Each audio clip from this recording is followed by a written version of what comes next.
with Britain due to sever ties with the European Union and leave the common fisheries policy. At the end of the year, a fisherman has warned foreign supertrawlers who regularly plunder UK waters may be seizing the current uncertainty to stake their claim in the meantime.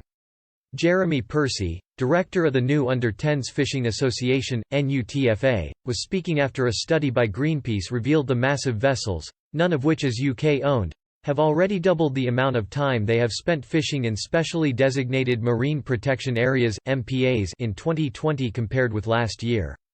Greenpeace is calling for the government to crack down on ships which operate in MPAs at the end of the transition period, but Mr. Percy is concerned supertrawlers are increasing the time they spend in UK waters as part of a long-term strategy. Mr. Percy, whose organisation represents boats which are under 10 metres in length, said he had become curious after seeing supertrawlers in action recently.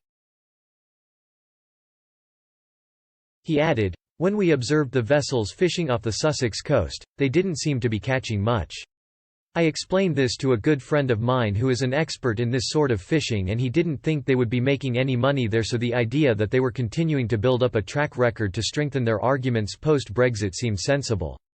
Mr. Percy admitted his theory was an assumption, but said it made sense given the catch landed by the supertrawler he had observed was clearly not sufficient to make any profit for a vessel of this size.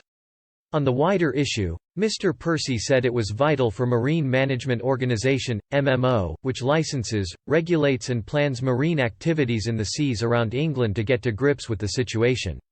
He added, "These vessels have tremendous fishing power and we are told constantly by the Marine Management Organisation that they operate a risk-based enforcement strategy, so they should be focusing their efforts on these super trawlers rather than the small-scale inshore fleet."